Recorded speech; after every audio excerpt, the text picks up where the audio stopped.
Welcome to this week's episode of the Liberty Unveiled podcast, formerly the Teshua Unveiled podcast. I am your host, Brad Hopp, and I'm joined by my friend and co-host, Pastor Sam Jones. Together, we are unveiling liberty one episode at a time. We'll be discussing the latest in trafficking news, insider stories from those being delivered, and studying the Founders Bible to learn how to return America to sanity and true freedom. Our sponsor for today's show is Teshua Tea Company. Visit TeshuaTea.com or DeliveranceTea.com. Hi, and welcome to the Liberty Unveiled podcast. I'm your host, Brad Hopp, and as you can tell, my friend Pastor Sam Jones wasn't able to be here this week. So we're going to just kind of continue on the way we've been going. I thought we were going to try to do some Zoom calls and record those, and that would be the format for the next couple of weeks, but that's just not the way things are working out this week. So I'm going to go ahead and just kind of continue on where we left off last time in Genesis in our Founders Bible study. But I really want to, for those of you that don't know what we're doing, what is Teshua Tea Company? What is the Liberty Unveiled podcast? What is Teshua House? So Teshua House is our rescue facility behind the bamboo curtain, where my business partner Andrew and the team rescue underage girls out of sex trafficking. They get them into our rescue and rehab facility. As I said last week, in case you missed last week's episode, we had some really exciting news. We had the opportunity to rescue 13 more girls. So we've now rescued 63 underage girls from the horrors of sex trafficking. We rescued 8 more back on January 22nd. And so we're really making an impact, and I'm really excited about that, because while that's not huge numbers, you know, there's other groups like Operation Underground Railroad and some others that I'm really pleased with their work, and they're doing good work and stuff, but all of us together, you know, not one group can do it all, and so all of us together, we all have our own individual differences, we all have our own unique way of doing things. But, you know, and each of us have a different method for aftercare. I personally really like the way we do our aftercare, and I think that it's working extremely, extremely well. And so that's part of the reason that I really teamed up with Andrew to create Teshua Tea Company, where we're taking, you know, once we rescue a young lady, we get them into our rescue and rehab facility, we teach them to read and write, we give them an education, we, you know, take care of all their food, shelter, clothing, all the physical needs. We're teaching them the gospel, and we're not forcing it down their throat, but we're giving them an opportunity to see what Christianity is all about and see what it really means to be a Christian. And a lot of the young ladies, as they go through the stages of healing, they actually get to a point where, you know, they choose to accept Christ, and then He helps them to turn around and actually pray for the guys that abused them, to pray for the guys that you know, kidnapped them or sold them or whatever it may be, and so they're able to see what that living a godly life really means, and so our goal with this show is to take what they're learning and go through the Bible and study it out for ourselves and see how did that same freedom, how did that same personal responsibility, how did all those things that they're learning, how did they all tie together to create America, and how do they influence us today? And so that's where Teshua Tea Company comes from. If you are interested in checking out our products, we have teas and bracelets and coasters and coffees and all these different things from not only the girls, but some other missionaries that we're working with. One thing I should say up front is that we've bought all the products from the girls up front in advance. They've already been paid for the products for whatever they're asking. We don't go through and negotiate with them. Whatever they're asking on is what we pay on it. And then what we do is we bring the product stateside and we're selling it over here, and then half our profits are and 100% of our donations are going back to the rescue facility to care for the girls. So if you want to check out or stop by the site, it's teshuatea.com. So that's TESHUAHTEA.com or deliverancetea.com, because I know some people have a hard time with Teshua and it means deliverance. So you can go to deliverancetea.com. And some people say, well, why didn't you name the podcast the Deliverance Unveiled podcast? I actually own the domain for Deliverance Unveiled, but there was another guy that had a YouTube channel, Deliverance Unveiled, and it was not quite the tie-in that I wanted and stuff, and I wanted to keep things clean and clear and stuff. So we went with the Liberty Unveiled podcast, same vein. So last week we were discussing creationism, and we were starting to look at the Barbary Pirates, and I actually missed a section in the Founders Bible that I want to go back to and hit upon, because I really feel like it really ties to a lot of the issues that are happening in America today, and it shows a lot of the issues that we're having and on both sides of the aisle and both sides of everything.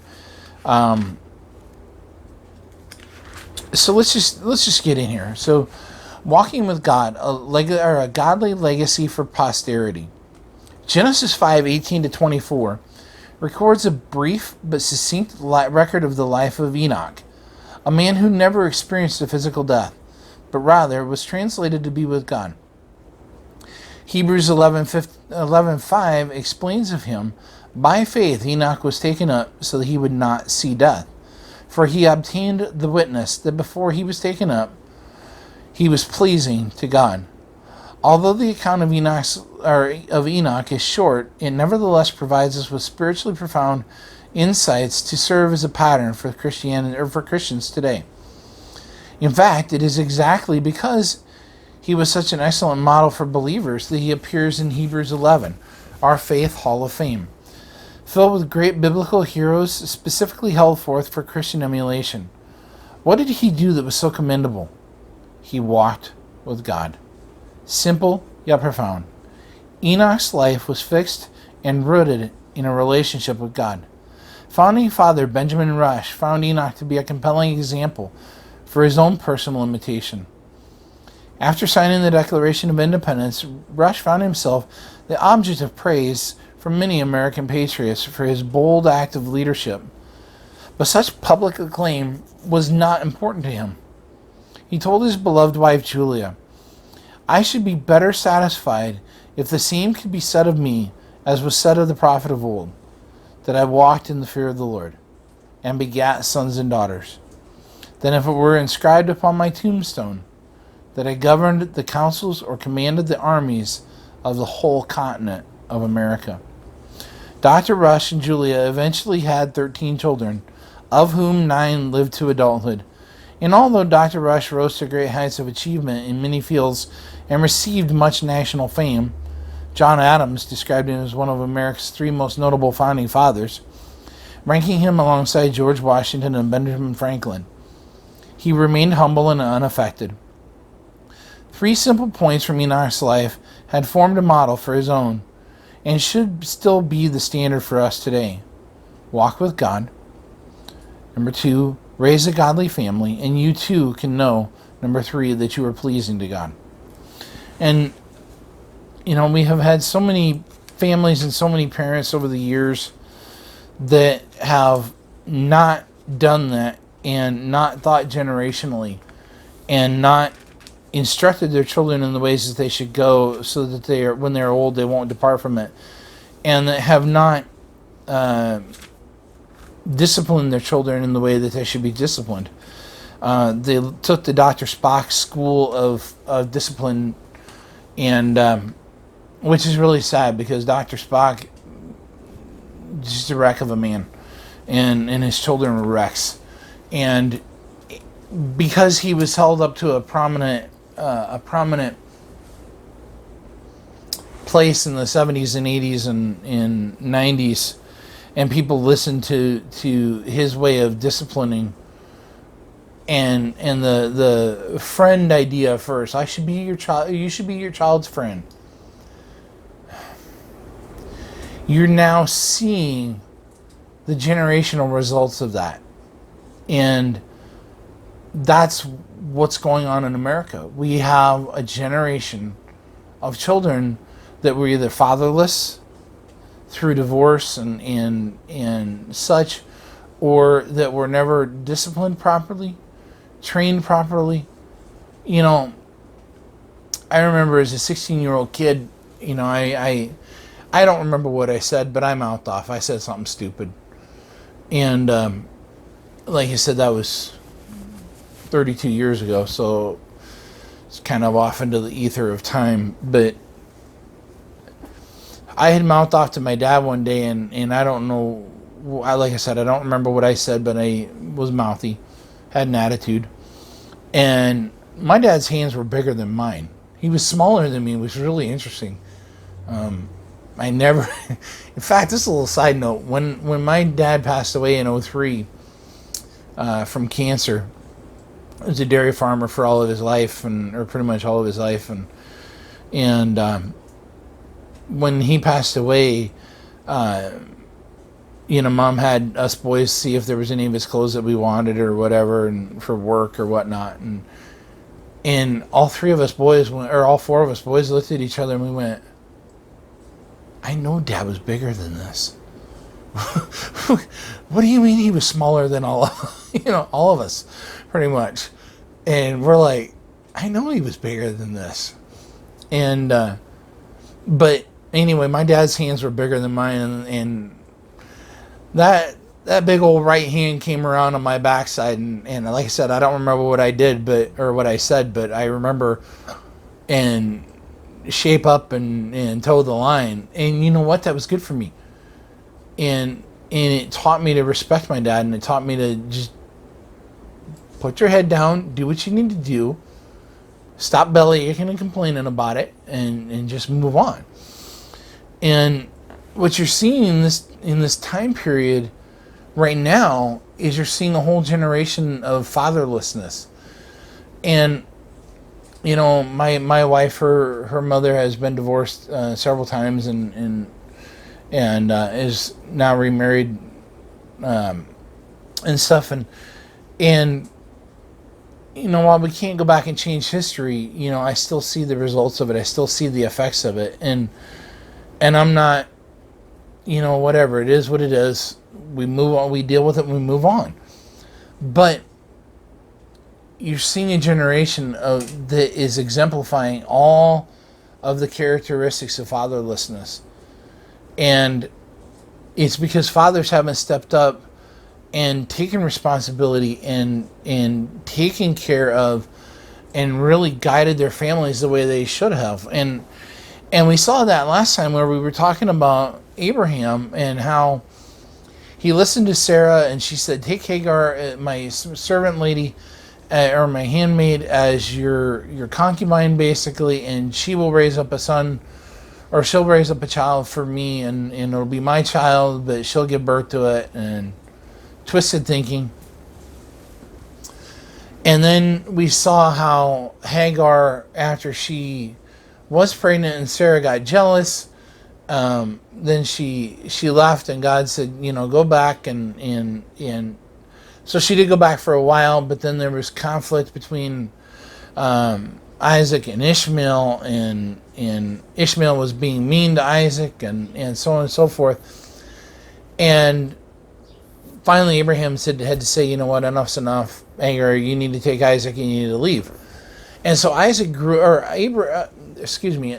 Ishmael grew up basically from the age of like 12 or 13, grew up as a fatherless child. And what did God say? He said that he would be a wild donkey of a man, and everybody's hand was going to be against him, and his hand was going to be against everybody else. And that's what you're seeing today. We have this whole generation, white, black, blue, green, purple, I don't care. You're seeing the effects of fatherlessness in the family unit. And when we break down the family unit, a lot of our girls come from either parentless homes where they become an orphan, fatherless homes, or whatever. And for some reason that family structure has broken down, and that family structure has been divided and destroyed. And so what happens is you have young ladies that are vulnerable. And rather than men taking advantage of that, we should be stepping up and wrapping our arms around them in a shielding and in an embrace that is protecting and guarding and keeping. And it's our responsibility to look out for those that are abused and abandoned and forgotten about. It's our responsibility. And while we may not be able to go overseas and start a rescue foundation or whatever, we can do things. There are things that we can do right here locally that we can either help, send, pay for, encourage, give words of encouragement. Buy some of the coffee and the tea, because what that does is that encourages the girls to see, hey, you know what? Somebody really appreciates this thing that I handmade and that I created and crafted and put my energy and my work into. And that's why when people say that capitalism is wrong and that they're missing the point. Capitalism is a godly, righteous, honorable method of doing business. Because what it does is it's not saying somebody has to buy this product just because it's the only one on the market and they have to buy my jug of milk. Everybody needs it, and so I can just turn out a crappy product as I want to because I really don't care, because they don't have any other way they're going to buy it. Capitalism encourages us to put our best foot forward and to do our best. And I realize that there's businesses that don't do that. I realize that there's businesses that have not made the connection from this year to this year and come to realize that, you know what, when I create a good product, people appreciate it and they value it and they want to buy more of it. But when I create a crappy product, they're not going to buy it from me. I might sell 1 million of the widgets really quickly because somebody thinks it's the newest, latest, greatest invention. But then when they get it and they start messing with it and they start playing with it and they start using it or whatever, and they realize that I created a crappy product, they're not going to come back and buy more. And so that's what we're working really hard to teach the girls is put your best foot forward. Create the very best products you can create. And, but that's something that a father does. And so while they're still in our rescue facility, we can still be, in a way, fathering them and teaching them and training them and showing them and helping them to understand that capitalism is a valuable, it's a valuable economic system, and it is really the most righteous economic system. Communism is not. And we'll get into that later.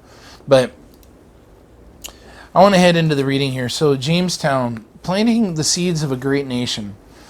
Portugal and Spain, with their maritime prowess, dominated much of the age of discovery during the 15th to 17th centuries. The period of history encompassing the age of exploration and the rise of the European colonial expansion With most of the Iberian resources connected or concentrated in Central and South America, where more wealth had been found, much of North America was left open for exploration by the French, English, and Dutch. While mocked by Spain and France, English attempts to establish a permanent settlement had been met with continual failure over the years. Yet, despite King James I's reluctance, Sir Richard Hakluyt, the visionary force behind the dream of seeing a permanent settlement in America under the banner of Protestant Christianity, and Sir Edwin Sandys, with elder Christian statesman and constitutional architect in Parliament, or the elder Christian statesman and constitutional architect in Parliament, were successful in negotiating the Charter of 1606. On April 10th, 1606, seeking to offset the expansion of other European nations abroad, King James I formed the Virginia Company and assigned land rights for the settlement of North America. It was thought that if they introduced some viable competition, that might help spur on a greater measure of success. So the Virginia Company established two divisions, the London and Plymouth Companies. The London Company was granted the part of Virginia between the 34th and 41st north latitude, while the Plymouth Company was assigned the 38 to 45 north latitude. The survey numbers correspond to modern day South Carolina to Canada. Okay, on May 14th, 1607, the 104 men and boys of the London Company aboard the ships Susan Constant, Godspeed, and Discovery landed on Jamestown Island to establish the Virginia English colony on the banks of the James River, 60 miles from the mouth of the Chesapeake Bay. The colonists' purpose was to settle Virginia, seek a water route to the Orient, find gold, and make a handsome profit for themselves and the Virginia Company of London.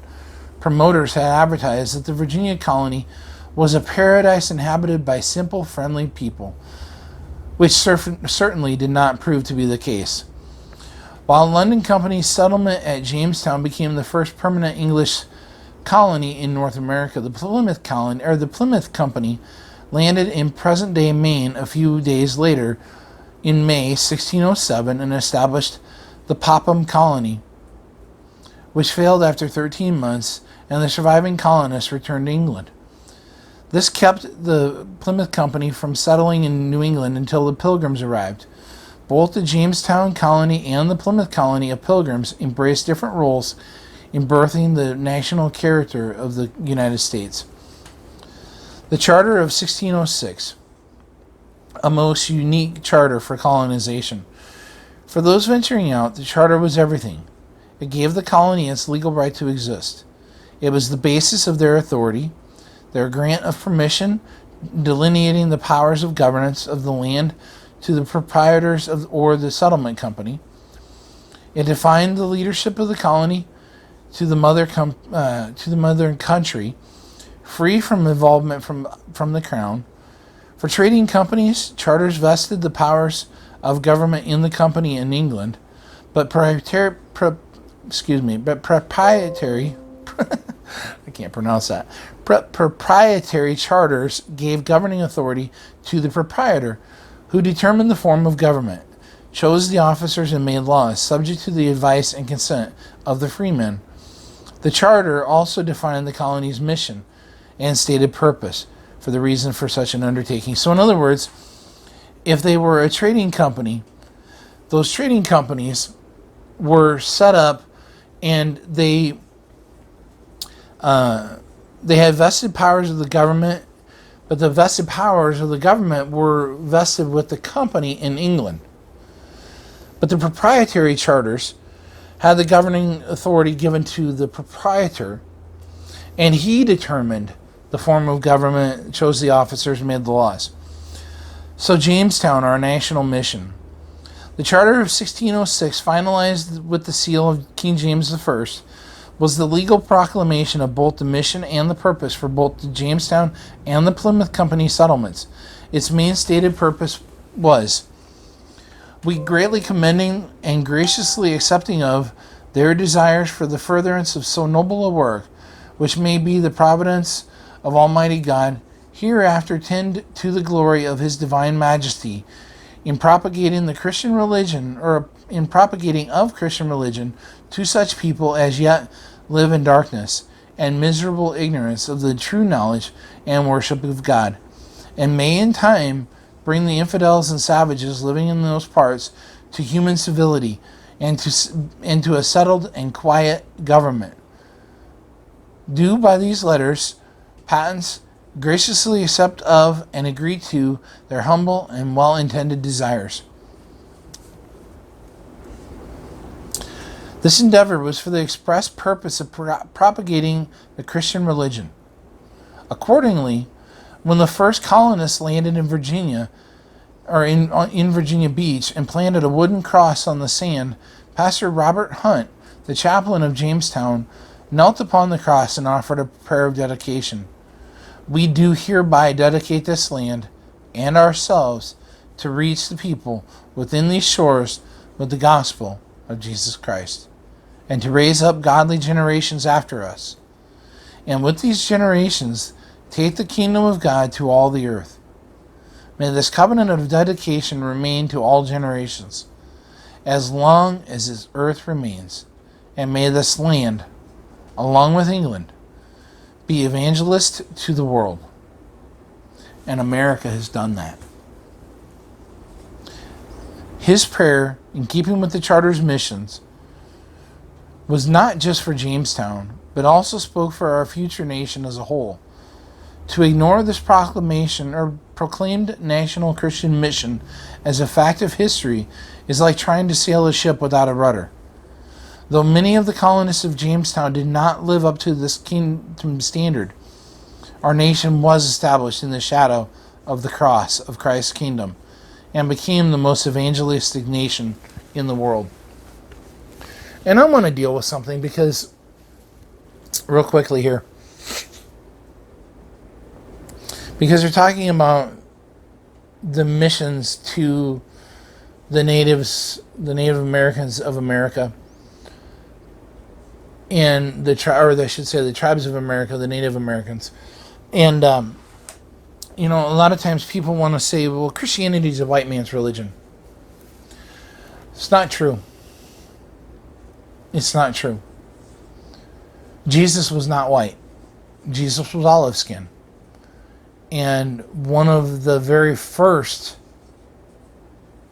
within several thousand, first people to be evangelized was the Ethiopian eunuch, a black man.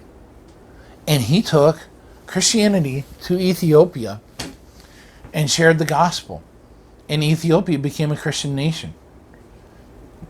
So this idea that Christianity is one race's color or one race's religion is not true. It's not true.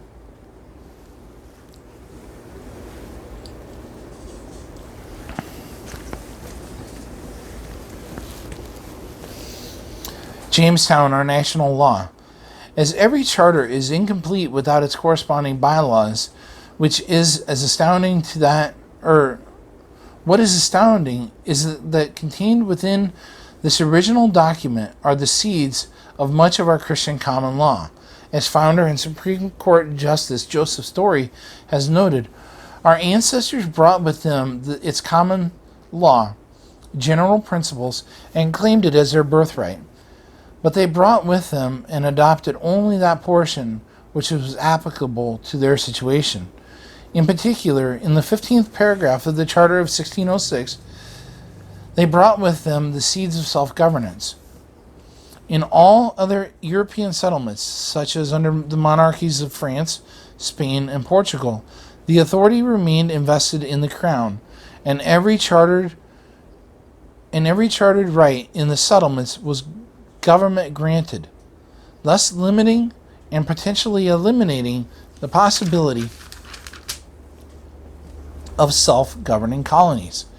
In contrast, the authority being granted for these first English settlements is being done under the providence of Almighty God. Thus, the rights granted therein are inalienable and cannot be taken away. This charter of 1606 stated that individuals in this colony shall have and enjoy all liberties, franchises, and immunities within any of our other dominions, to all intents and purposes, as if they had been abiding and born within this our realm of England, or any other of our said dominions. Herein is stated that the God-given rights of individuals would go with them to the New World. King James must have had his spectacles off when reading this, for it undermined the very premise of his new theology of the divine right of kings.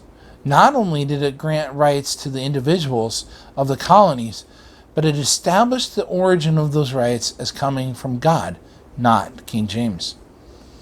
This was the civil birth certificate of America that ensured our God-given rights, and was a critical clause quoted repeatedly by the founders as a justification for the Declaration of Independence that took place nearly 2 centuries later. It was the charters of 1609 and 1612, largely written by Sir Edwin Sandys, one of the founders of the Virginia Company and a member of Parliament, that allowed the seeds of the Christian common law from England to truly begin to sprout in Jamestown, transferring control from the king to a company-appointed governor. Under the notion of divine right, King James believed that he was the law, but Sandys believed he was under the same law as everyone else. Thus, he worked to limit the king's power where he could. As opposed to gaining freedom through some form of trickery, Sandys merely impressed upon James the realization that he would not want the colonies dependent upon him. Under Sandys' continued guidance, ideals of government included greater religious toleration, the abolition of relics of feudalism, the establishment of freedom of trade, together with the overthrow of monopolies and the limitation of monarchical institutions, particularly the king's prerogative. Finally, the Ordinance of 1618 brought forth more fruit of the common law with America's first legislative assembly. On July 30th, 1619, the first representative legislature in the Legislative Assembly in the New World convened in Jamestown. A governor and 6 councilors and 26 burgesses or representatives. The General Assembly met in response to orders from the Virginia Company to establish one equal and uniform government over all Virginia, which would provide just laws for the happy guiding and governing of the people there inhabiting. Thus, Jamestown provides the source of our national law and the fact that America is a government of law, not of men. Jamestown, the struggle to survive, yet as amazing as it was to have those seeds sown in the very soil of this future glorious nation, the road to get there brought them to the brink of near extinction. The first arrival of Jamestown colonists consisted of gentry who were unaccustomed to manual labor, as well as artisans, farmers, and laborers with little experience in taming the wilderness. Rather than discovering a paradise inhabited by friendly people, Jamestown was a mosquito-ridden swamp. The brackish water of the tidal James River was a poor source of water, and death was far easier to find than fortune. Almost immediately after landing in May, the colonists came under attack from what came to be their sometimes friends, sometimes enemies, the 14,000 Algonquin-speaking Indians ruled by the powerful leader Powhatan. By June 15th, the newcomers managed to build a three-sided wooden fort that was formed around a storehouse, church, and a number of houses. Disease, famine, and additional attacks from the neighboring Algonquins devastated the population, so much so that when the next shipload of 70 English settlers and insufficient provisions arrived in January 1608, only 40 or so of the original 104 settlers were still alive. It could have been worse, for records indicate that Pocahontas, one of Chief Powhatan's many daughters, became something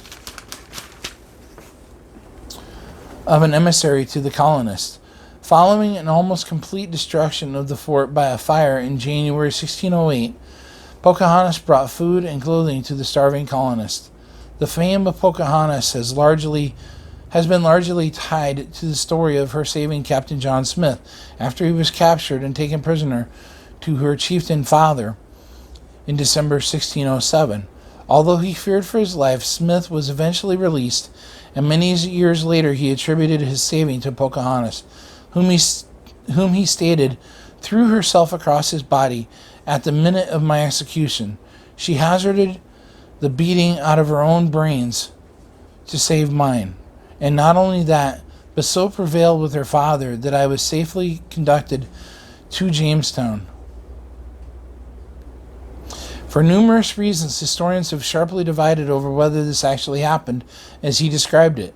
It is known, however, that she later negotiated with Smith for the release of other Indians who had been captured by the colonists during a raid to gain English weaponry. It appears that the early ascendancy to leadership by Captain John Smith kept the colony from dissolving, but in the fall of 1609, he was injured by burns from a gunpowder explosion and returned to England. The starving time winter followed Smith's departure in 1609, during which another 400 ill-fated colonists arrived and were met with starvation and disease. 80% of the population died, and many of the survivors were so sick and disillusioned they began to abandon the fort. But the June 1610 arrival of a new governor, Thomas Gates, 3rd Baron Delaware, known today as Lord Delaware, with 3 supply ships and 150 new colonists, got the colony back on its feet and kept Jamestown alive. The first 2 English women arrived at Jamestown in 1608, and more came in subsequent years, many of whom were widows. A colonist who married one of the women would be responsible for repaying the Virginia Company for his wife's transport and provisions. Men, not surprisingly, outnumbered women for most of the 17th century. In order to make a profit for the Virginia Company, settlers tried numerous small industries, including glassmaking, wood production, and pitch and tar and potash manufacture. However, until the introduction of the tobacco as a cash crop about 1613 by colonist John Rolfe, none of the colonists' efforts to establish profitable enterprises were successful. Tobacco was shipped to England in 1614, and it turned out to be the gold the colonists had originally hoped to find.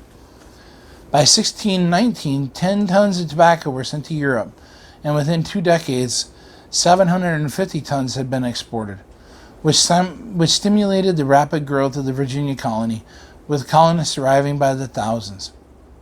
Jamestown, a proclamation of racial harmony. In March 1613, Pocahontas and her husband Kokom were living in a village of a Powhatan Confederacy tribe when she was kidnapped and transported about 90 miles to the English settlement at Henricus on the James River, where she was held for ransom.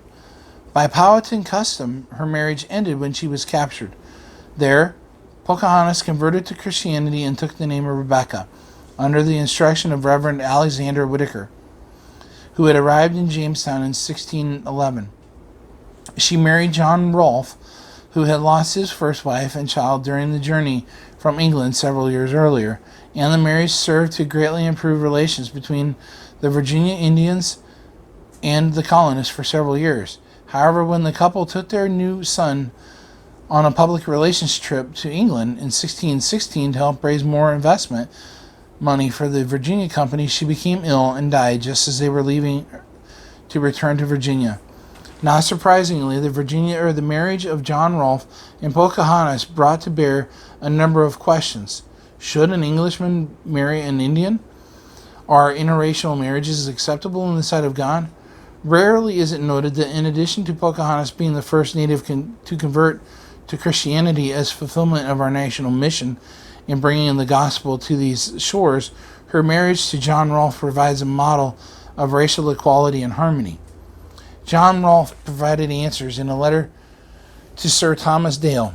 He stated that since Pocahontas had put her faith in Christ, he was bound together with a believer in accordance with the Apostle John's directive in 2 Corinthians 6:14. Rolfe said that her great appearance of love to me, her desire to be taught and instructed in the knowledge of God, her capableness of understanding, her aptness and willingness to receive any good impression, and also the spiritual besides her own, the spiritual incitements stirring me up thereunto. In other words, racial equality finds meaning in the sight of God, not man. I want to read that again. In other words, racial equality finds meaning in the sight of God, not man. The races are equal.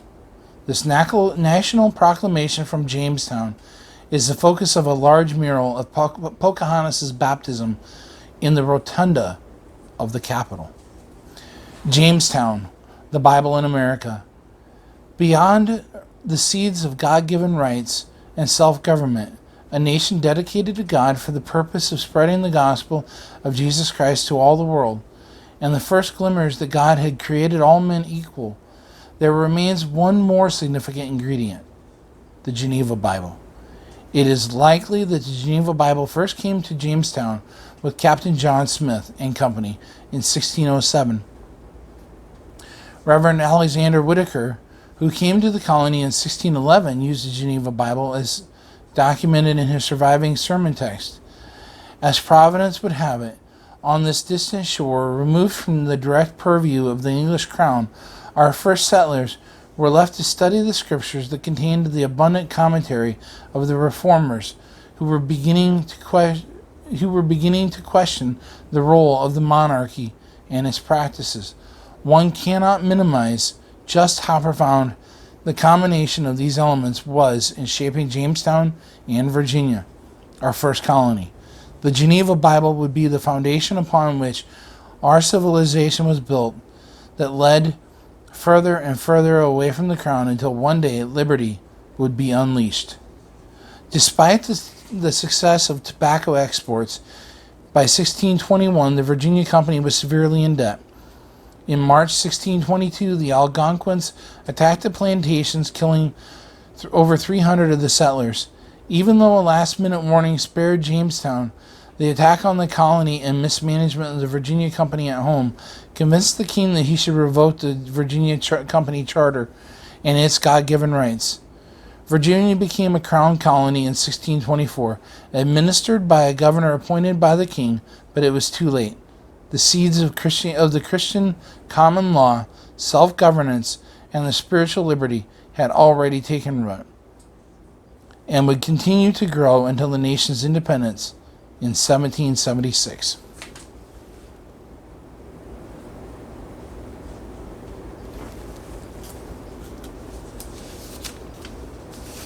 We are a Christian nation. We are a nation founded on Christ. We are a nation founded on His Word.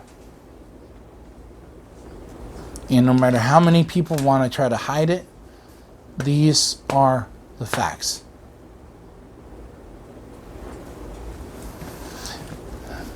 I'm going to finish up here with George Washington. Occasionally in the Founders Bible, they'll have sections like what I just read, and then they'll do a section where they talk about one of the founders and what just different information about him. George Washington, 1732 to 1799. He first received national attention in 1754 for a trek he made across the treacherous northern wilderness in an attempt to prevent the French and Indian War. When his efforts were rejected by the French, war began, and he was commissioned colonel of a Virginia regiment, distinguishing himself in battle. He served as a justice of the peace for 14 years and became a patriot leader as tensions with Great Britain escalated. He was a member of the original Continental Congress in 1774 and in 1775 made commander-in-chief of the American forces, serving in that position until the successful conclusion of the American Revolution. He was sent as a delegate to the Constitutional Convention, where he was elected as its president. Presiding over the framing of the U.S. Constitution, unanimously elected as the first president of the United States, he resigned after 2 terms and returned to his home at Mount Vernon, where he spent his last years. Called the father of his country by his countrymen, he was eulogized as first in war, first in peace, and first in the hearts of his countrymen. Washington's life was characterized by genuine humility, and despite all the accolades bestowed on him, he insisted, "I have only been an instrument in the hands of Providence."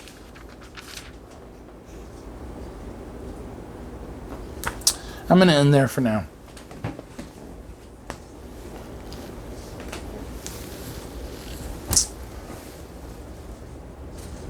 Live your life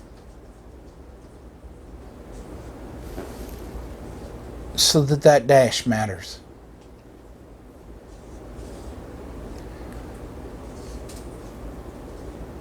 I think about the 60 million unborn, almost 70 million unborn in America. And several years back, and this would be one of those sometime goals, if possible.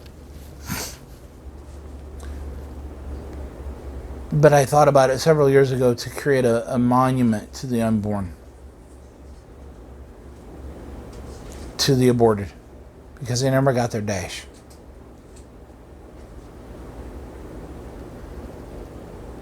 And by the dash, I mean the dash in between our birth date and our death date. That dash can be really short sometimes. Sometimes it's a sprint. Sometimes it's a marathon. But what we do with that dash, how we live our lives, is what matters. And I don't remember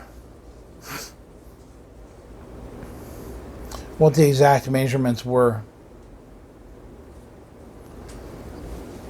but the design of this memorial would have been like 10 or 12 concentric circles. In other words, a circle inside of a circle inside of a circle inside of a circle. And it would have been, I don't want to say it would have been roughly structured by Stonehenge, but there would have been one slab here, one here, and forming a circle all the way around. And then the next layer would have been offset, so that you had to walk past all these dashes to get to the center. And I think it was like 200 stones. And that was with a 1/4 inch dash, with a 1/4 inch in between each dash. On I think a 10 foot high, 10 or 12 foot high by 10 foot wide by 8 inch thick, I think, stone slab. But in the center of it, everything would have led to the center. And in the center, the design was a reflecting pool. And in that reflecting pool was a globe. And a big globe that was solid, and there was a hand palming the globe, and there was a nail hole in the hand, and there was water flowing out through the hole on over the globe. And the symbology or the meaning of it is that these children never got to live their dash. They never got to make an influence in the world. They never got to impact the world, for good or for evil. But that's the beauty of life, is we get the choice as to whether it's for evil or for good. We're not automatons. We're free moral agents that have the right to choose to do right or to choose to do wrong. But these children never got it. But when you get down to the center of it all,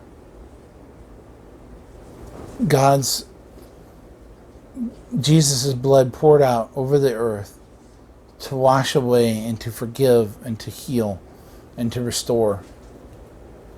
And so for those mothers that committed abortion, there is forgiveness. For those fathers that pushed a woman into getting an abortion, there is forgiveness. But you have to be willing to ask for it. Just like Abraham, or just like Adam and Eve, they never asked for forgiveness. So they couldn't be forgiven. Because forgiveness is only given when it's asked for. Forbearance is something totally different. And this is something that a lot of times people don't realize. We oftentimes, especially in America, we oftentimes confuse our words and we don't use the proper term. And a lot of times you'll see these murder cases where somebody's killed and the family's like, well, I felt like I had to forgive them. You're not forgiving them, you're forbearing them. Forbearance is very different from forgiveness. And I don't know why I'm going down this road, but I'm going to, because maybe somebody needs to hear it. Forbearance is given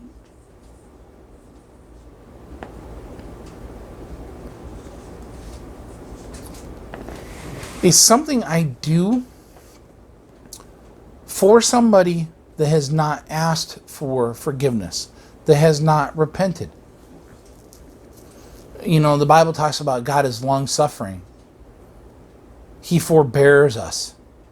And what that means is when we haven't asked for forgiveness and we're still in the stupid state where we're not willing to repent and we're not willing to ask for forgiveness and we're not willing to be washed and cleansed and purified and healed and delivered and strengthened and all this stuff, God forbears us and doesn't wipe us out like we should be. He gives us time to repent. He gives us time to ask for forgiveness. And forbearance, when I forbear somebody else that's hurt me, that has injured me, that has, hurt or killed or whatever, somebody that I care about, when I forbear them, it's really not about them. It's really about me. It's about keeping my heart, my mind, my attitude free from bitterness and free from resentment and free from anger and hostility.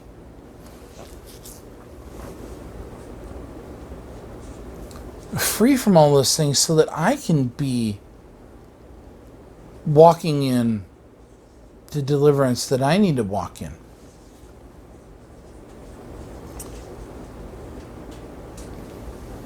But then when they forgive me, that forbearance also helps me to be prepared so that when they repent, I'm willing to forgive them too.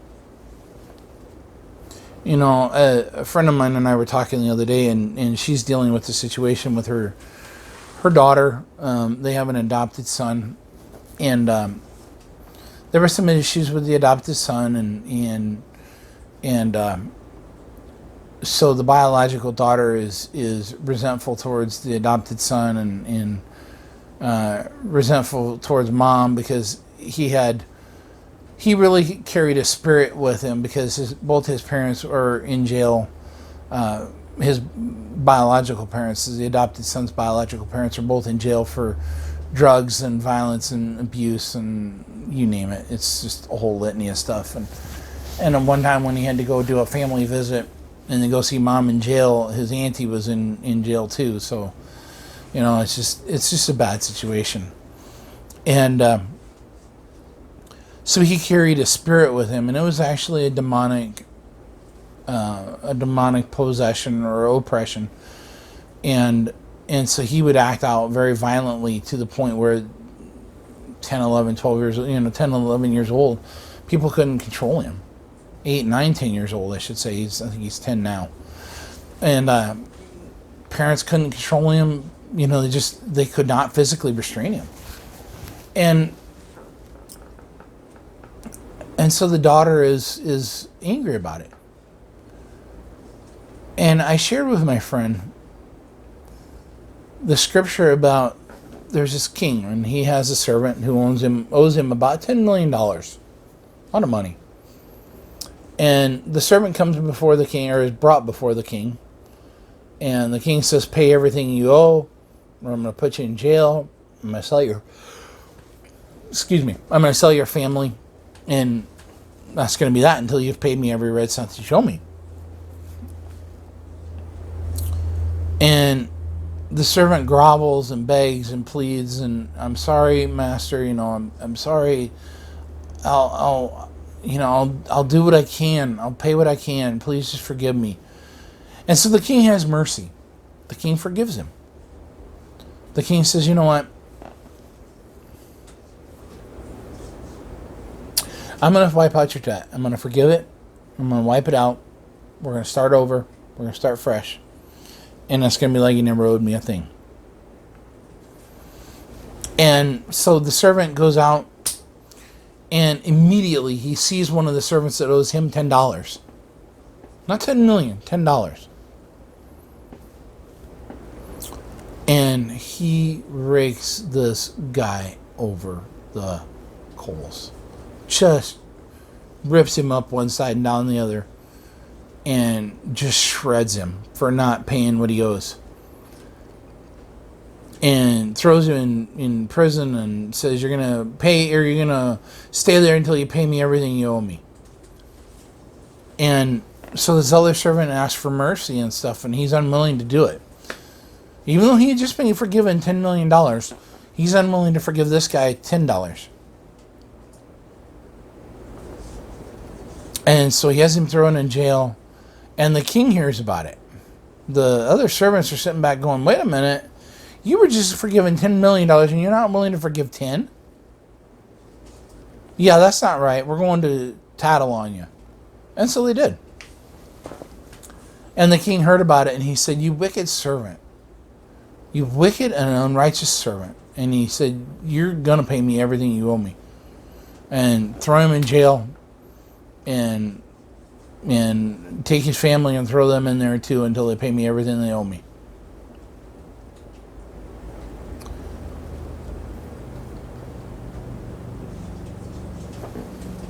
The person we need to forgive may be ourselves, maybe others, maybe family members, maybe relatives, maybe parents, maybe whoever.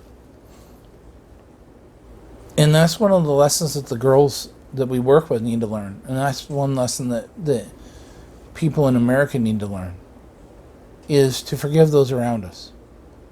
To forgive those that injured us and hurt us. And